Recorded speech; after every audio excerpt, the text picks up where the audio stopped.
Alright, this video covers 2.4, the chain rule, and to kind of think out starting about why we would need this rule for finding derivatives, if you look at, can you imagine having to, so like if I gave you the equation y equals 2x squared minus 4x plus 1 to the 60th power, if I asked you to find the derivative,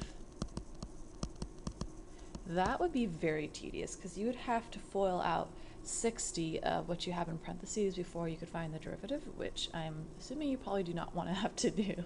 So we're going to find or look at a chain rule, the idea that, you know, if you have this function inside at 2x squared minus 4x plus 1 and then it's all raised to the 60th, how do you deal with this idea of a function within a function? So here is the definition.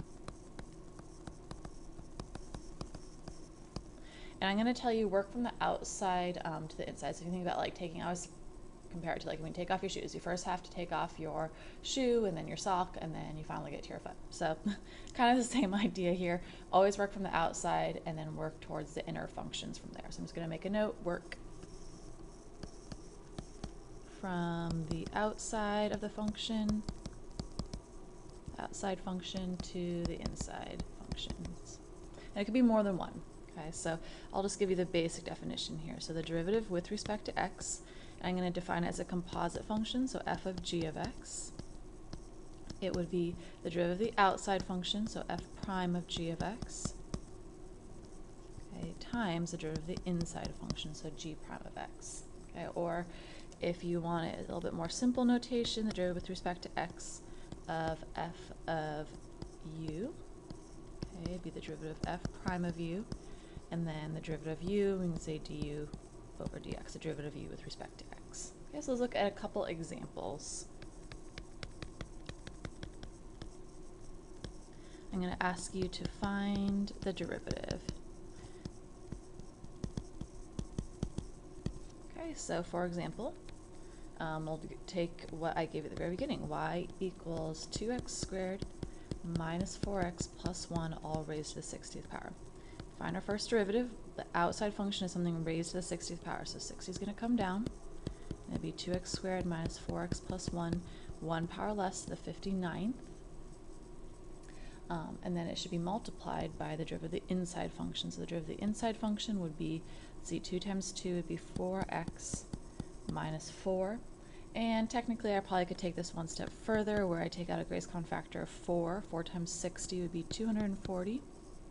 And I have 2x squared minus 4x plus 1 all to the 59th, and then I'd have x minus 1 because I took out a 4. Okay, so that would be my final answer.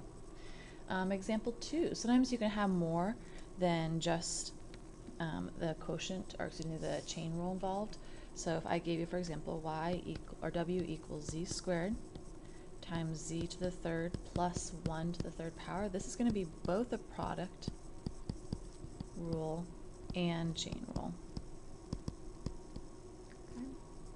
To find w prime, or our first derivative, remember it's the derivative of my first function, so the derivative of z squared would just be 2z times my second function, so z cubed plus 1 to the third power, and then plus, okay, first function stays the same, the derivative of my second function. Note that's all raised to the third power, so the 3 is going to come out front. Be z to the third plus 1 squared. Okay, the derivative of the inside would be 3z squared. Look for a Gray's common factor to simplify. Notice that they both have z to the third plus 1 squared in common. They also have, let's see, it looks like they have some z's in common. And that looks like probably about it for right now. We can always take out more later on. Alright, first term, we took out a z, so we're just left with 2. We took out z cubed plus 1 squared, so we're left with z cubed plus 1 to the first power. Second term, let's see, 3 times 3 is 9. We had 4 z's, but we took out, let's see, one of them. So we are going to be left with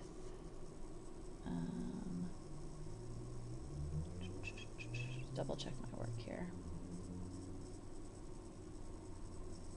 Be left with, it looks like, 3 of them.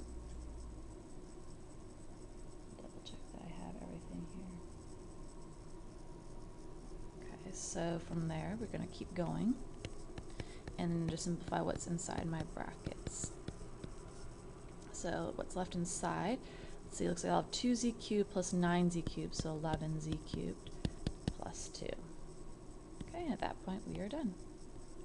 Sometimes you can get into things that are even a little bit more complex, but are going to use the chain rule within it. You'll have to do some factoring. So some other examples could be, if you remember yesterday on your take-home quiz, you had a problem that looked something like so, and you had 4 over 3x squared minus 2x plus 3 to the third power. Now you had to use the quotient rule because you did not know the chain rule yet, but at this point you could bring up what you have on the bottom and go ahead and just apply using the chain rule. So if you bring the negative 3 out front, it would be 4 times negative 3 is negative 12. 3x squared minus 2x, and 1 less than negative 3 would be negative 4. So to simplify, oh, and don't forget, you want the derivative of the inside, so the derivative of the inside would be 6x minus 2. Okay. To simplify this, we could first of all bring our negative exponents down to the bottom. Be over 3x squared minus 2x plus 1 all to the positive 4.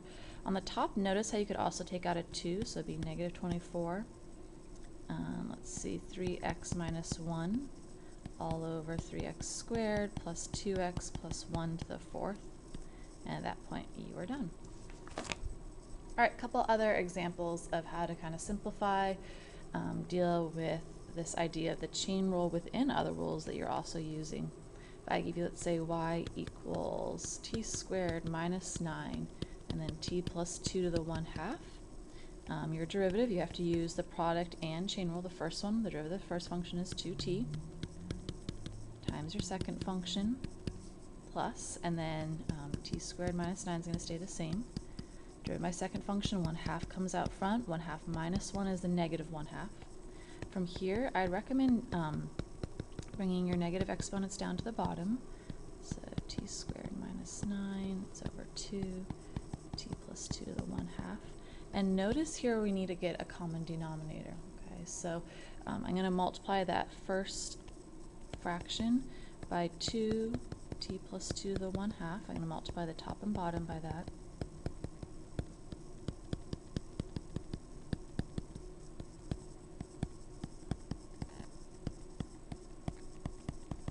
Everything else stays the same. What ends up happening is that I'm able to simplify this a little bit further. So in my numerator, I'm going to have 4t, and then t plus 2 just to the first power, plus t squared minus 9, all over 2t plus 2 to the 1/2. When I simplify my numerator, I'm going to have 4t squared plus t squared, so 5t squared, plus 8t minus 9, all over 2t plus 1, or 2 to the 1/2. Okay, so use what you practice for simplifying today as you work through the problems. You can see this in many instances. These are just a couple examples. You'll have a worksheet to work on for homework.